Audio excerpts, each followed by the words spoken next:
नमस्कार, आदाब, सत श्री अकाल दोस्तों। मैं अभिषेक मिश्रा, टीम सीएलसी। आज हम लोग बात करेंगे मेजर डीसीएम का जो पहला मेजर है उसके बारे में चर्चा करेंगे। इसमें पूरा फुल है। ऑर्गेनिक के आपको 17 क्वेश्चन हैं और कहाँ कहाँ से एनसीईआरटी से इसको लिया गया है ये आपको बताया जाएगा। यहाँ पे पहला क्वेश्चन है मेस्टिल ऑक्साइड का आईयूपीएसी नाम।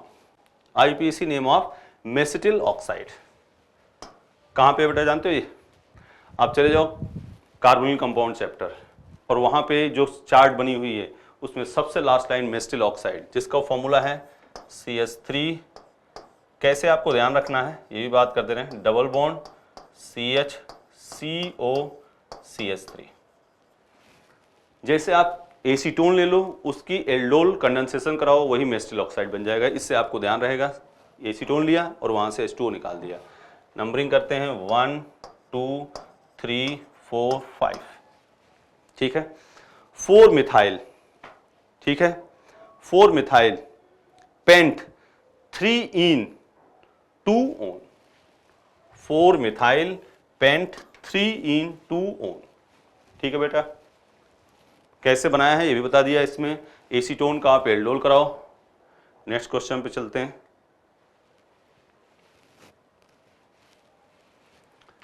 कौन जीआई शो करेगा?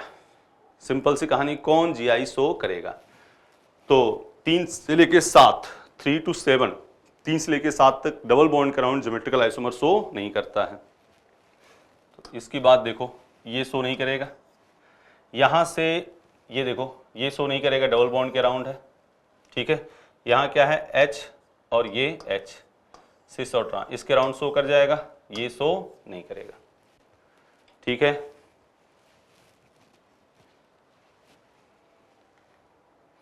कौन प्रबल अम्लीय है? ऑर्थो इफेक्ट याद है? फिनॉल में ऑर्थो इफेक्ट नहीं होगा। बेंजोइक एसिड के ऑर्थो पर कोई ग्रुप लगा हो तो रेजोनेंस किस में आ जाएगा? C double bond O। इस टाइप से सिचुएशन हो जाएगी।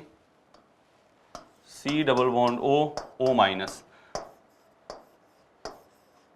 R क्या हो सकता है? NO2 हो सकता है, CH3 हो सकता है, OH हो सकता है, लेकिन NO2 का -M है यहाँ पे, इसलिए ऑर्थो इफेक्ट तो इसमें 2 में लग रहे हैं, लेकिन बेस्ट आंसर कौन सा होगा? सेकेंड। ठीक है ना, क्योंकि NO2 का -M लग गया। ठीक है बेटा। और ये फिनॉल है, सिंपल। फिनॉल और एसिड में कौन अधिक एसिडिक होता है? एसिड। ठीक। 54 स्टैंडर्ड बात इधर देखो, एनसीईआरटी से उठाया गया। ग्लूकोज PHI के साथ रिएक्शन को जितने कार्बन है उतने कार्बन की एल्केन बन जाएगी। यहां क्या हो जाएगा? 1 2 3 4 5 6। यहां क्या हो जाएगा? बेंजीन। और यहां CHO। आंसर कौन सा हो जाएगा? थर्ड। ठीक है। नेक्स्ट पे चलते हैं। हाँ, आर्टिफिशियल स्वीटनर, कृत्रिम मधुरक जिसमें एमाइड बंध नहीं है, एमाइड लिंकेज नहीं है। तो एमाइड लिंकेज देखो, आर्टिफिशियल एस्पार्टम उसमें है, एलिटेम इसमें है, सुक्रालोज याद करो, सुक्रालोज में 3 क्लोरीन है, उसमें कहीं कोई एमाइड लिंकेज नहीं है। और ये तो आर्टिफिशियल स्वीटनर ही नहीं है, बेकेलाइट। नेक्स्ट पे चलते हैं। किस पॉलीमर में जल अपघटन इन्वॉल्व है? जल अपघटन सन्निहित है। ठीक है, याद करो, नायलॉन 6।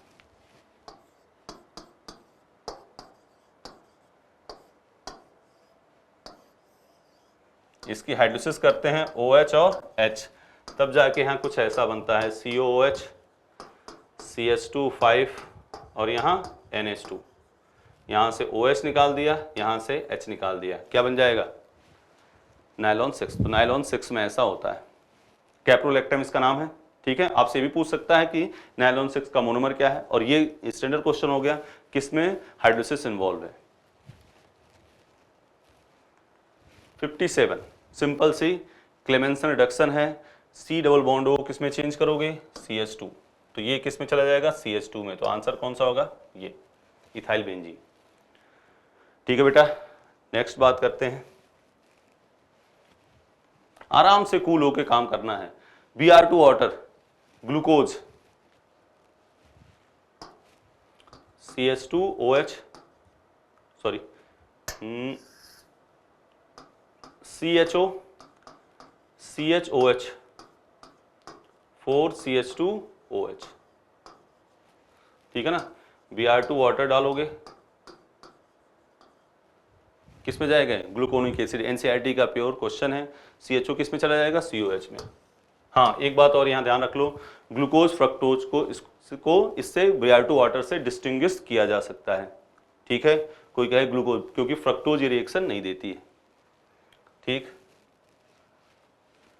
नेक्स्ट बात करें बेटा, N2Cl, OH माइनस है, ठीक है। देख लो, यहां से क्या हो जाएगा, यहां से H और यहां से Cl बन क्या जाएगा? N डबल बॉन्ड N, और ये क्या हो जाएगा? OH। देख लो, सही है, बना दिया। इसमें कौन सा डाई आएगा? ऑरेंज डाई, नारंगी रंजक, ठीक है। क्लियर है बात? और ऐसे एनिलीन वाला भी होता है, उसमें भी कपलिंग रिएक्शन होती है। कौन सा ट्रैंकुलाइजर प्रशांतक है? वेरोनल। कौन सा होगा? वेरोनल, ठीक है बेटा। नेक्स्ट, FeCl3 के साथ, अच्छा क्वेश्चन एनसीईआरटी से बनाया गया है। FeCl3 के साथ परीक्षण देगा। अब आपको क्लोरोजाइनोल, टर्पिनॉल, प्रोंटोसिल, सल्फानिलमाइड, इसका आपको स्ट्रक्चर ध्यान रखना है, इसका आपको स्ट्रक्चर ध्यान रखना है, ठीक है। तो क्लोरोजाइलिनॉल, ध्यान है, रुक जाओ, बात सुनना। डिटॉल 2 के मिक्सर से बनता है, क्लोरोजाइनॉल और टर्पिनियोल, ध्यान सुनो, क्लोरोजाइलिनॉल और टर्पिनियोल। क्लोरोजाइनॉल में कौन सा होगा? फिनोलिक ग्रुप होगा, फिनोलिक ग्रुप, और फिनोलिक ग्रुप होगा। तो फिनोलिक ग्रुप जिसमें होगा वही क्या देगा? FeCl3 के साथ टेस्ट। जिसमें बेंजीन के साथ OH होगा वो सब FeCl3 के साथ टेस्ट देंगे। तो आप खुद ही बना लेना, और जो जो स्ट्रक्चर इसमें लिखा है उसको ध्यान रखना। टर्पिनियोल में एल्कोहल होता है, इसलिए नहीं देगा ये। फिर ध्यान से सुन लो, डिटॉल मिक्सर होता है क्लोरोजाइनोल और टर्पिनियोल। क्लोरोजाइनोल में फिनोलिक ग्रुप है तो FeCl3 के साथ टेस्ट देगा। 62, देखो 3Cl2, डबल बॉन्ड तोड़ के वहां क्या लगा है? Cl। डबल बॉन्ड किस में जा रहा है? सिंगल में। तो कौन सी रिएक्शन होगी? एडिशन, योगात्मक अभिक्रिया। कौन सी रिएक्शन होगी? एडिशन रिएक्शन, ठीक है।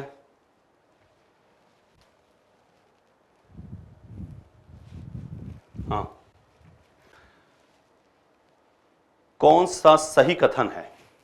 ये एनसीईआरटी की लाइन कहां है जानते हो? कहां? एन कंटेनिंग का जो इंट्रोडक्शन है ना, उसमें देखना, वेनरिल में तृतीयक अमीनो समूह भी हैं, ये सही है। और ये क्या है? 1 डिग्री अमीन है।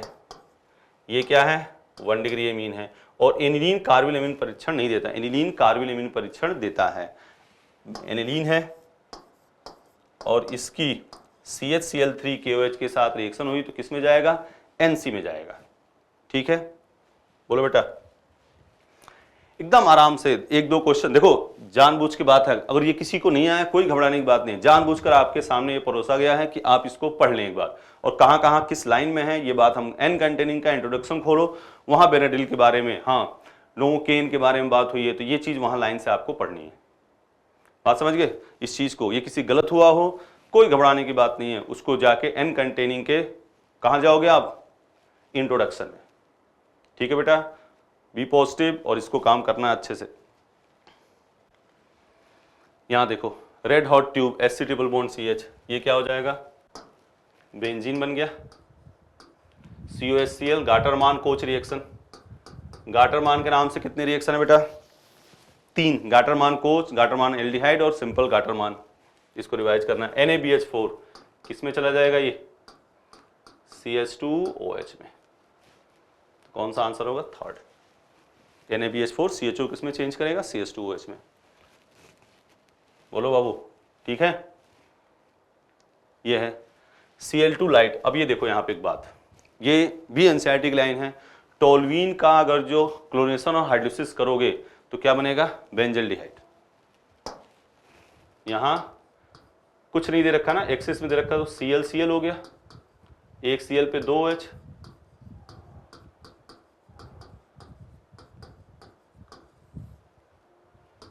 बेंजल्डिहाइड। बोलो, ठीक है।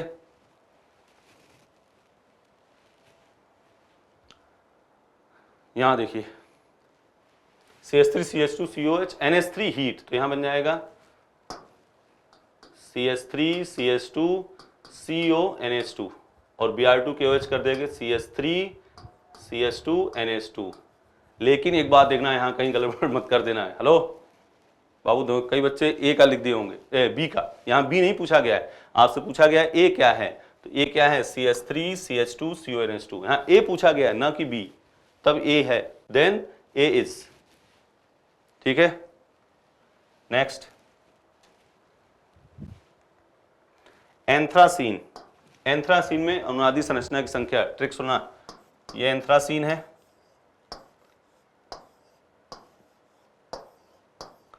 अनुनादी संरचना की संख्या बराबर number of vertical sigma bond, तो 1 2 3 और ये 4, कितने आ जाएंगे 4,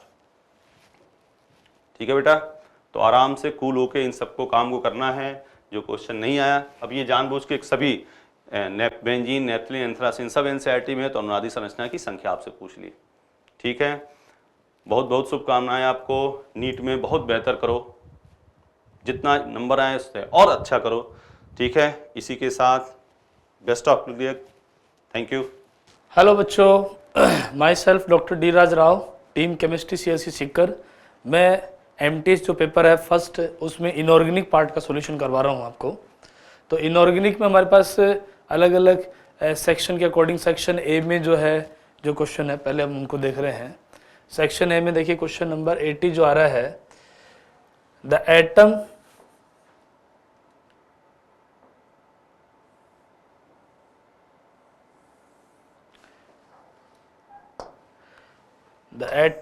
having the valence cell electronic configuration 4s2 4p2 would be in, परमाणु जो कि 4s2 4p बाह्यतम कोश में इलेक्ट्रॉनिक विन्यास रखता है होगा। देखिए बच्चों, ये आपने को पता है कि जो मुख्य क्वांटम संख्या होती है, प्रिंसिपल क्वांटम नंबर होता है, वो अपने को पीरियड बताता है। तो पीरियड तो हमारे पता चल रहा है फोर्थ हो गया, कि जो n की वैल्यू आ रही है वो फोर्थ पीरियड के अकॉर्डिंग देखिए हमारे पास ये जा रहा है। अब उसके बाद में हमारे पास इसमें ग्रुप नंबर निकालते हैं अपन, तो पी ब्लॉक में ग्रुप नंबर कैसे निकालते हैं, NS2 और NP2 में अपन क्या करते हैं 10 जोड़ देते हैं, 10 जोड़ते हैं तो ये हमारे पास आ जाता है ग्रुप नंबर। तो ग्रुप नंबर हमारे पास क्या हो जाएगा बच्चों, 14 हो जाएगा। तो ग्रुप नंबर 14 हो गया है, या फोर्थ ए बोल दो और फोर्थ पीरियड, तो थर्ड आंसर इज करेक्ट। तो ग्रुप नंबर निकालना है तब अपने को क्या करना, पी ब्लॉक में जब भी ग्रुप नंबर निकालना हो तो NS2 NP2 के अंदर हम क्या करते हैं 10 जोड़ देते हैं, मतलब यहाँ पर जो भी इलेक्ट्रॉन आपके पास आ रहे हैं और वो हमारे को ग्रुप नंबर बता देगा, प्रिंसिपल क्वांटम नंबर जो है पीरियड को इंडिकेट कर देगी। तो ये पीरियोडिक टेबल का क्वेश्चन। नेक्स्ट लेते हैं अपन question number 81, incorrect statement NO2 के संदर्भ में कौन सा कथन गलत है। इनकरेक्ट स्टेटमेंट पूछा बच्चों, स्टेटमेंट, इनकरेक्ट स्टेटमेंट NO2 के संदर्भ में कौन सा कथन गलत है। तो यहाँ पर disproportionation net in NO and HNO3 in aqueous medium, ये आपका जो है वो करेक्ट आ रहा है। जैसे देखिए NO2 को अपन, तो ये कन्वर्ट हो जाएगा बच्चों NO के अंदर और प्लस HNO, क्योंकि यहाँ पर नाइट्रोजन का आएगा 5 और यहाँ आ गया आपका +2 और ये आपका +4, तो +2 और +5, डिक्रीज भी है और इंक्रीज भी है, तो ये ठीक है। और बॉन्ड एंगल आपका आ रहा है 120, ये रॉन्ग आ रहा है आपका, क्योंकि यहाँ पर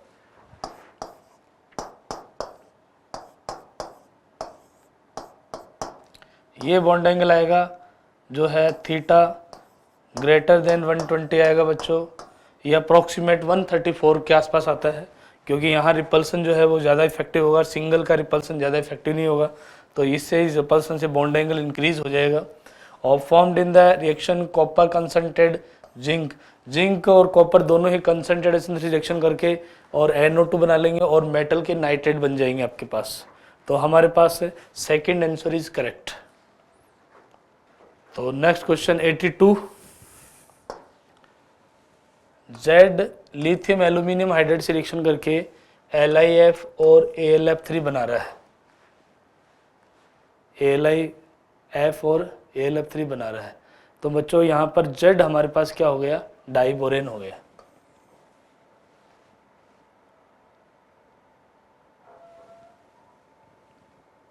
ठीक है भाई, जेड की रिएक्शन करवा रहे हैं हम लिथियम एल्यूमिनियम हाइड्राइड से।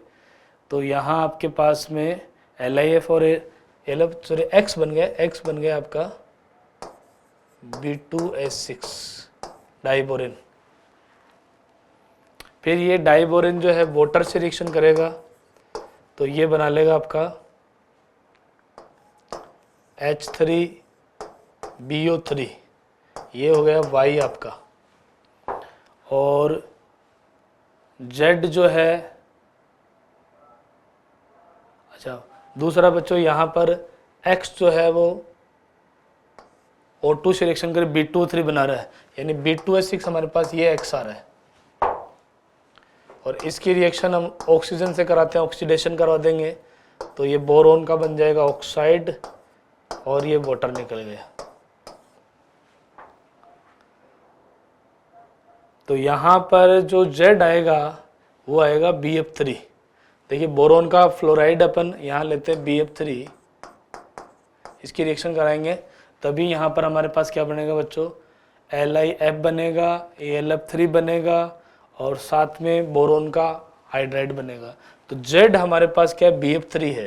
देखिए Z हमारे पास B2S6 नहीं है, B2S6 ये तो Y आ रहा है। तो ये हमारे पास देखो Z क्या आ रहा है, BF3 और Y आ रहा है H3BO3। तो ये फोर्थ आंसर इज करेक्ट।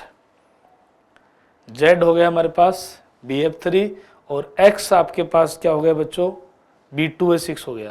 तो देखो ये पहले तीन ऑप्शन आपके ये रॉन्ग हो गए क्योंकि X जो है BF3 नहीं है, वो Z आपके पास BF3 है। ठीक है भाई, नेक्स्ट लेते हैं अपन, ये बोरॉन फैमिली का क्वेश्चन हमारे पास रहा।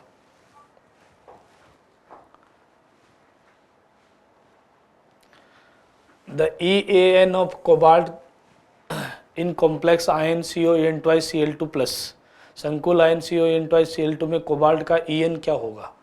तो इसमें EN निकालते हैं अपन, तो हम क्या करेंगे, एटॉमिक नंबर ले लेंगे Z माइनस ऑक्सीडेशन स्टेट ले लेंगे plus 2 into number of coordination number से मल्टीप्लाई कर देंगे इन केस ऑफ मोनोडेंटेड, और बाईडेंटेड में डबल मल्टीप्लाई कर लेंगे। तो कोबाल्ट जो आपके पास आ गया बच्चों 27, 27 और माइनस ऑक्सीडेशन स्टेट हो गया आपका 3 घटा देंगे, और ये बाईडेंटेड लिगेंड है तो 12 जोड़ देंगे इसमें, तो ये 36 आपका आ गया। तो second answer is correct.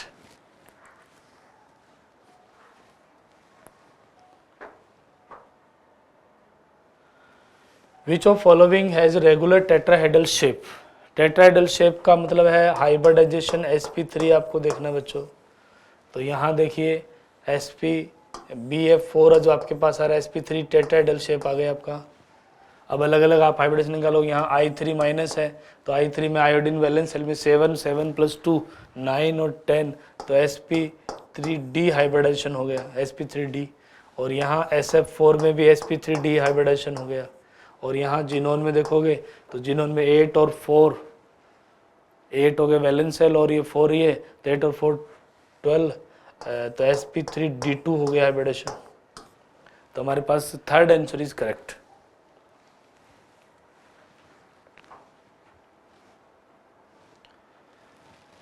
Complex does not have the tetrahedral geometry. तो वही बच्चों टेट्राहेड्रल का मतलब sp3 हाइब्रिडाइजेशन नहीं होना चाहिए। तो देखिए निकल कोबाल्ट, कोबाल्ट आपके पास ये निकल यहाँ 0 ऑक्सीडेशन स्टेट में आ रहा है आपके पास,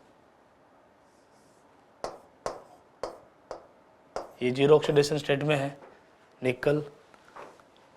तो यहाँ पर आपके पास हाइब्रिडाइजेशन sp3 हो गया क्योंकि कोबाल्ट आपका स्ट्रॉन्ग फील्ड लिगेंड है ना, निकल 0 और विद SFL है स्ट्रॉन्ग फील्ड लिगेंड। फिर यहाँ देखिए मैंगनीज आ गया, फिर वीक फील्ड है, निकल के साथ वीक फील्ड है, तो दोनों ही केस में आपके पास मैंगनीज जो आ रहा है वो भी +2 में आ रहा है, निकल आ रहा है, वो भी +2 में आ रहा है, with WFL weak field ligand आ रहा है बच्चों। तो उस केस में फिर आपके पास हाइब्रिडाइजेशन sp3 हो गया है। और यहाँ निकल ये है, ये आपके पास SFL आ गया, स्ट्रॉन्ग फील्ड लिगेंड आ रहा है, तो थर्ड आंसर हो गया। और हाइब्रिडाइजेशन हो गया DsP2, स्क्वायर प्लेनर होगी ज्योमेट्री।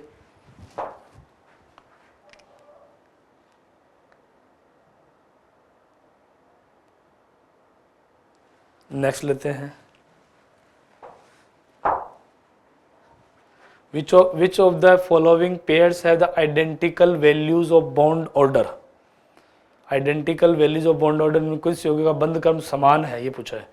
तो देखिए बच्चों यहाँ पर O2+ आ रहा है, तो O2+ के अंदर हमारे पास देखिए बॉन्ड ऑर्डर निकालते हैं अपन MOT से, तो हम क्या करते हैं NB-NA/2 कर लेते हैं। मतलब बॉन्डिंग में से एंटी बॉन्डिंग घटा के और 2 का डिवाइड कर लेंगे।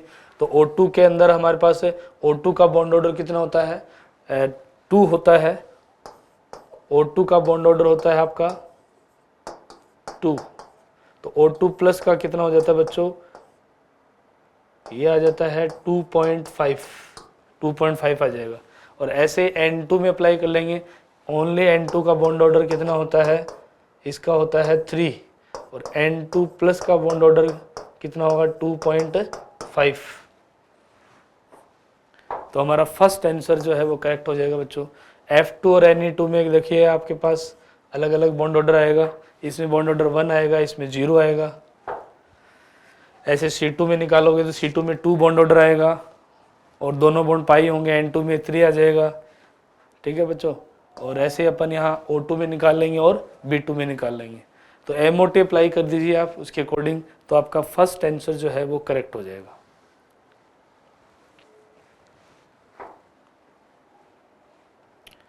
Select incorrect relation AgF, AgCl, AgBr air solubility order in the water. तो देखिए बच्चों AgF जो होता है वो आयनिक होता है, और आयनिक होते हैं वो वाटर में क्या होते हैं, सोल्यूबल होते हैं, वाटर सोल्यूबल है इसमें। और AgF आपका आयनिक है, और रिमेनिंग जो आप आ रहे हैं AgCl, AgBr, AgI ये कोवलेंट हो गए आपके पास। नेक्स्ट आता है पर NaF, NaCl, NaBr lattice energy. तो देखिए लैटिस एनर्जी जो होती है वो साइज के इन्वर्सली प्रोपोर्शनल है, चाहे आप केटाइन का लो चाहे एनाइन का लो। तो यहाँ देखिए साइज जैसे इंक्रीज होता है लैटिस एनर्जी डिक्रीज होती जा रही है। ये भी आपका करेक्ट ऑर्डर आ रहा है, ये भी करेक्ट आ रहा है, ये भी करेक्ट आ रहा है। NaI, NaBr, NaCl, NaF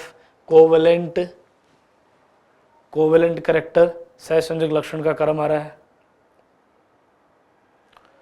ठीक है बच्चों, स्मॉलर केटाइन बिगर एनाइन जो है has the more covalent character according to Fajans rule, ये आप लगा सकते हो। तो इसमें आंसर जो हमारे पास आया है वो आ रहा है फोर्थ आंसर इज करेक्ट। मतलब गलत कोई भी नहीं है, सारे सही है तीनों।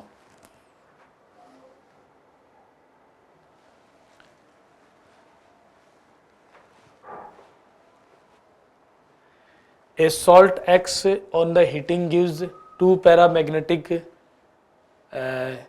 gases.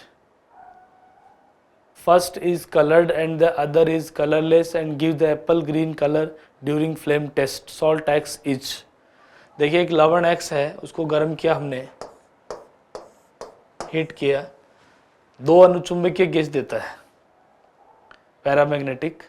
पहली रंगीन होती है और दूसरी रंगहीन होती है। पहली रंगीन होती है मतलब जैसे आपके पास NO2 गैस हो गई और एक आपके पास O2 हो गई। अब ये दोनों पैरामैग्नेटिक है, जैसे ये इसका मतलब है यहाँ नाइट्रेट अपन ने लिया, किसी का भी मेटल का नाइट्रेट हमने लिया है, लेकिन अब आगे बोला कि दूसरी रंगीन, और ये आपके हो गई ब्राउन गैस, ये हो गई कलरलेस, एक कलरलेस गैस है, एक ब्राउन गैस हो गई। और ज्वाला प्रश्न एप्पल ग्रीन कलर दे रहा है।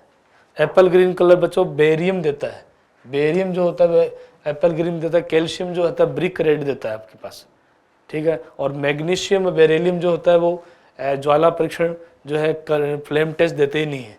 इसका मतलब हमारे पास फोर्थ आंसर इज करेक्ट है। बेरियम का कलर होगा एप्पल ग्रीन, एस ब्लॉक का क्वेश्चन। और जो इसको हीट करेंगे अपन कोई भी मेटल के नाइट्रेट को, तो अपने पास ब्राउन गैस बनेगी एक तो, और साथ में कलरलेस गैस बनेगी, और मेटल का जो नाइट्रेट अपन उसको हीट कर रहे हैं। ठीक है भाई, तो ये हमारा fourth answer is correct.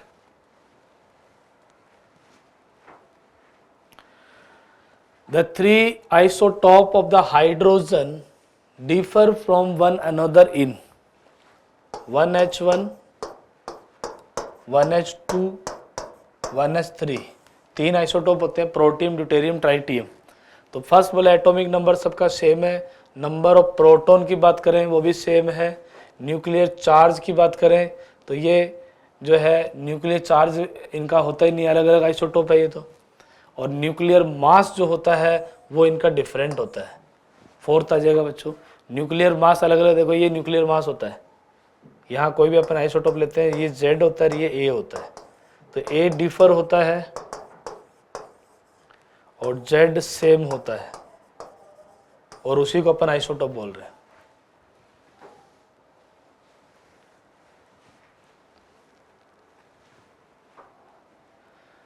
The lanthanoid contraction is responsible for the fact that zirconium and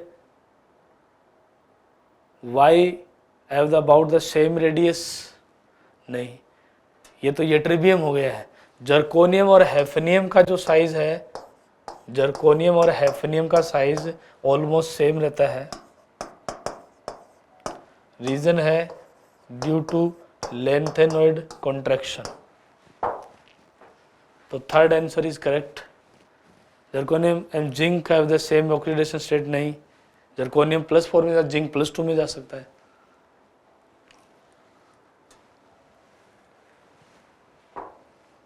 When H2O2 is added in the acidified solution of the K2Cr2O7, तो यहाँ बच्चों देखिए एक डीप ब्लू वॉयलेट कलर का कंपाउंड बनेगा।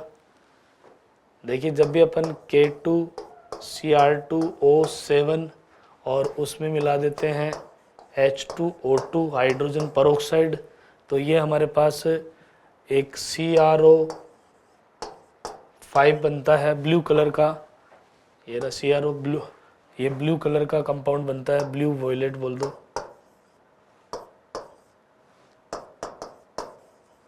Deep blue बोल दो। इसमें बटरफ्लाई शेप होता है ये।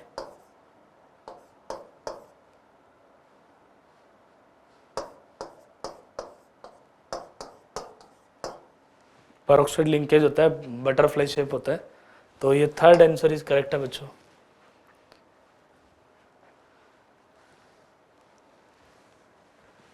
रिएक्शन है ये, डायरेक्ट एनसीईआरटी का क्वेश्चन है। Which of following statement is wrong? Ozone is not responsible for the greenhouse effect.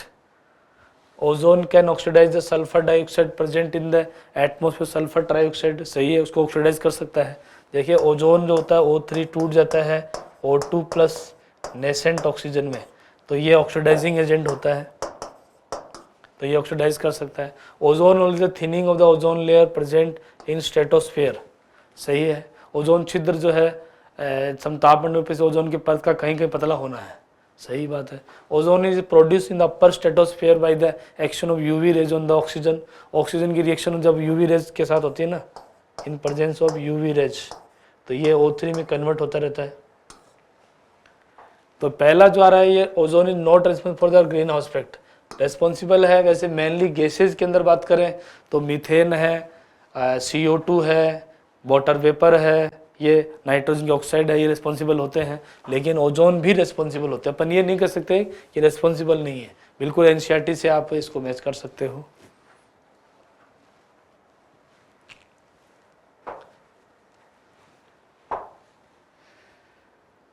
Gravity separation method is based upon. गुरुत्व पृथक्करण विधि किस पर आधारित है? बच्चों देखो ग्रेविटी सेपरेशन ये मेटलर्जी का क्वेश्चन है, जिसमें अपन डेंसिटी के बेस पर करते हैं, डिफरेंस इन द डेंसिटीज और पार्टिकल इन इम्प्योरिटी। सेकंड सही है। देखिए डेंसिटी जो है ना, इन दोनों में अंतर होता है, इम्प्योरिटी और पार्टिकल में। जैसे मान लो डेंसिटी जिनकी कम होती है वो ऊपर आ जाते हैं, और पार्टिकल्स जिनकी डेंसिटी हैवी होती है वो नीचे रह जाते हैं। तो ये आपका मेटलर्जी का क्वेश्चन है, याद करने वाला है आपको प्रिंसिपल पर। क्रायोलाइट इज Na3 AlF6 होता है, इसको क्रायोलाइट बोलते हैं, अपन को पता है। और and use in the electrolysis of the alumina for lowering the melting point of the alumina. सही बात है। Al2O3 जो होता है ना एलुमिना, इसमें हम क्रायोलाइट मिलाते हैं, Na3AlF6 मिलाते हैं, जिससे इसका मेल्टिंग पॉइंट जो होता है वो रिड्यूस हो जाता है। तो ये सेकंड आंसर हमारा ठीक आ रहा है बच्चों। फिर आ रहा है थर्ड में बोला है कि इलेक्ट्रोलाइटिक प्योरिफिकेशन ऑफ एलुमिना नहीं, use the electrolysis of the alumina for the increasing the melting point and the, नहीं इंक्रीजिंग नहीं करना हमको, electrolysis of alumina for decreasing electrical conductivity नहीं, ये कंडक्टिविटी भी इंक्रीज करता है और मेल्टिंग पॉइंट भी मतलब जो है इसका लो कर देता है, कंडक्टिविटी बढ़ाता है। तो ये हमारा सेकेंड आंसर इज करेक्ट। ये भी एक मेटलर्जी का क्वेश्चन आता है। The element which exists in liquid state for a wide range of the temperature and can be used for the measuring high temperature is। तो बच्चों इसमें हमारा गैलियम आंसर हो जाएगा। गैलियम को हम क्या करते हैं, थर्मामीटर में यूज़ करते हैं। इसका मेल्टिंग पॉइंट और बॉइलिंग पॉइंट जो है बहुत ज़्यादा होता है, इस वजह से इसको हाई टेम्परेचर थर्मामीटर में यूज़ करते हैं गैलियम को। एनसीईआरटी का वेल पॉपुलर पी ब्लॉक का क्वेश्चन है आपका। लास्ट क्वेश्चन देखें, which is correct. CO2 SiO2 acidic होते हैं, बोथ आर एसिडिक, सही है। CO ये बच्चों एसिडिक होता है, डिस्टिंक्टली एसिडिक। फिर GO आ गया, CO आ गया। अब ये एसिडिक बोल रहे हैं, एसिडिक थोड़ी है, ये न्यूट्रल हो गया आपका। फिर इसमें ये बेसिक बोला, ये तो न्यूट्रल है और ये आपका एसिडिक है। तो करेक्ट जो आपका जा रहा है वो फर्स्ट इज करेक्ट आंसर। तो ये बच्चों इनऑर्गेनिक के मैंने एनसीईआरटी से अच्छे क्वेश्चन कवर किए हुए हैं और आपका अच्छा पेपर हुआ होगा और आप अच्छे करते रहिए। Okay, thank you, best of luck. नमस्कार JCLC, मैं ओम प्रकाश सरण, टीम CLC सीकर से। आई होप आपका मेजर टेस्ट काफी अच्छा हुआ होगा। आज अपन मेजर टेस्ट फर्स्ट डिस्कस करते हैं। तो देखो क्वेश्चन नंबर 66 जो फिजिकल केमिस्ट्री का पोर्शन है वो मैं आपको डिस्कस कराऊंगा। तो क्वेश्चन नंबर 66 है, आपको गैसेज दे रखी है H2, हीलियम, O2 और N2 और उन गैसों का क्रिटिकल टेम्परेचर आपको क्वेश्चन के अंदर दे रखा है। From the about data what would be the order of liquefaction of these gas, start from the gas liquefy first. जो गैस पहले लिक्विफाई हो रही है उसको आपको सबसे पहले अरेंज करना हो। तो आपने को पता है कि गैस को आप लिक्विफाई कैसे कर सकते हो, यानी कि जिस गैस का क्रिटिकल टेम्परेचर जितना ज्यादा होगा उस गैस को आप उतनी आसानी से क्या कर सकते हो, लिक्विफाई कर सकते हो। यानी कि कोई भी गैस को लिक्विफाई कब कर सकते हो, जब उसका टेम्परेचर कम हो और प्रेशर क्या हो, ज्यादा हो रहा है। तो सिंपल सी बात है, जो क्रिटिकल टेम्परेचर जिस गैस का ज्यादा है उस गैस को आप लिक्विफाई उतना ही आसानी से कर सकते हो। तो देखो किस गैस का क्रिटिकल टेम्परेचर ज्यादा है, और सबसे ज्यादा है ऑक्सीजन गैस का क्रिटिकल टेम्परेचर। ऑक्सीजन गैस को सबसे पहले आप क्या करोगे, लिक्विफाई करोगे। उसके बाद में किसका क्रिटिकल टेम्परेचर है, नाइट्रोजन। उसके बाद में नाइट्रोजन गैस लिक्विफाई होगी। उसके बाद में किसका है, हाइड्रोजन का। तो उसके बाद में हाइड्रोजन गैस लिक्विफाई होगी। और सबसे कम किसका है क्रिटिकल टेम्परेचर, हीलियम का। तो हीलियम गैस लिक्विफाई होगी। ठीक है, तो करेक्ट ऑप्शन कौन सा है, fourth option is correct. Next question,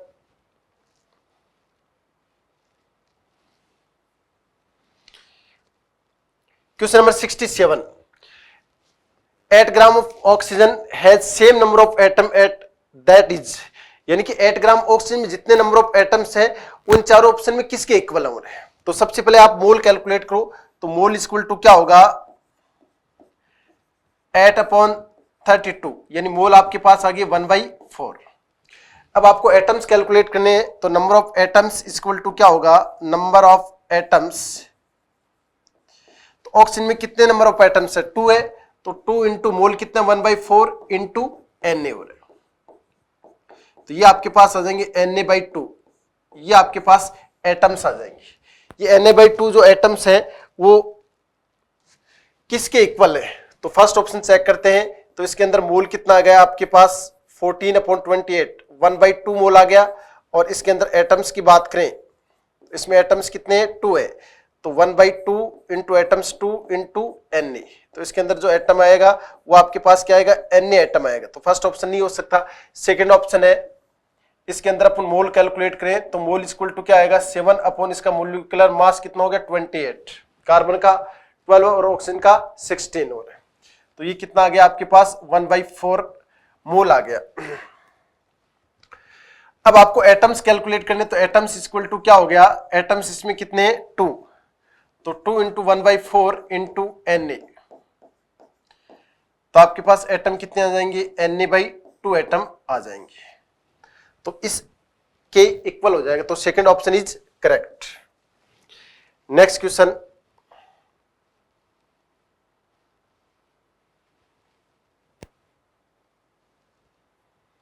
question number 68, which of the following set is correct of an electron in 4f orbital, यानी कि 4f ऑर्बिटल में चारों क्वांटम नंबर्स का आपको करेक्ट कॉम्बिनेशन चेक करना है। तो 4f ऑर्बिटल के लिए देखो ये किसको रिप्रेजेंट करता है, प्रिंसिपल क्वांटम नंबर को, तो n की वैल्यू कितनी होगी 4।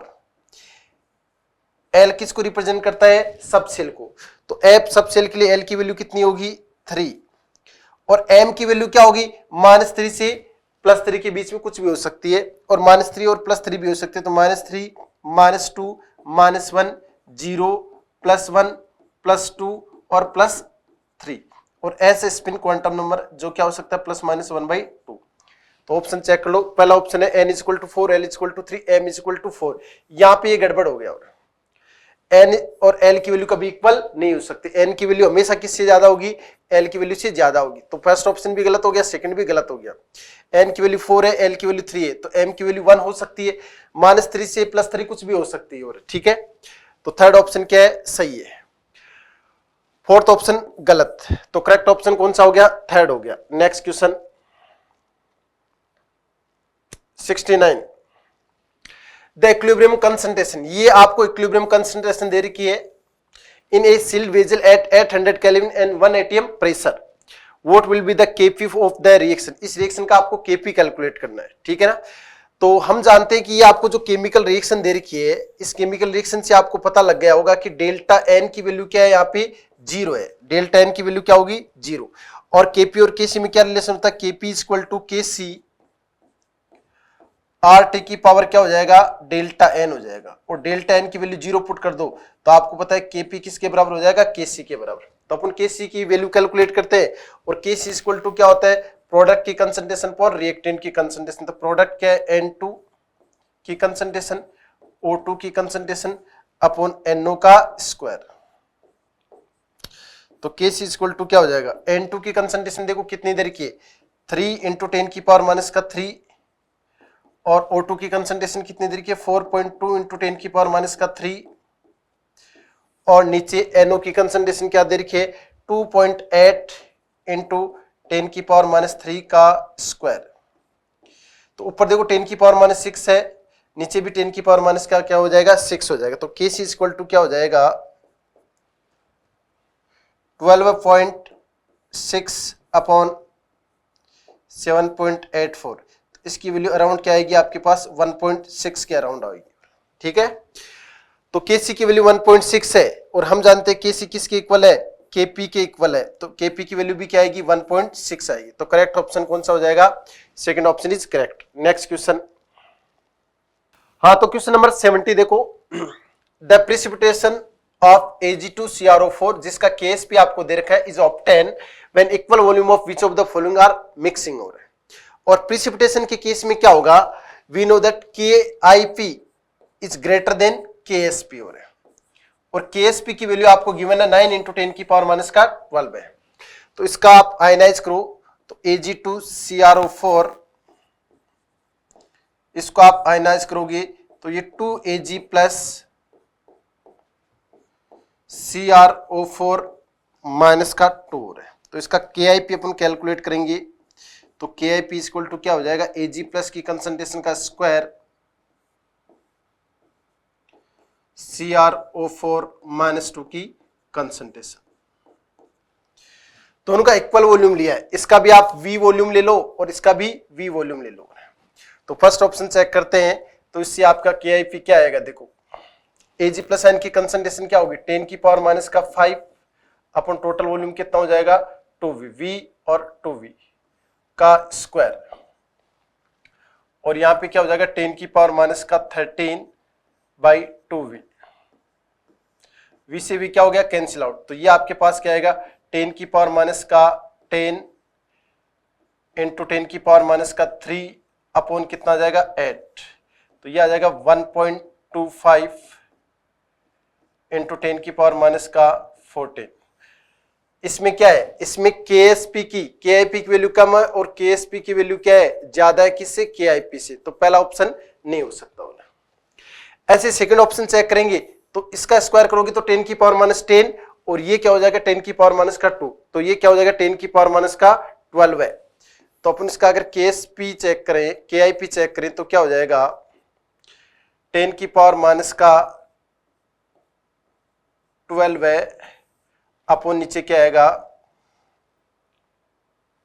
8, तो ये आपके पास आएगा 1.25 इंटू 10 की पावर माइनस का 13।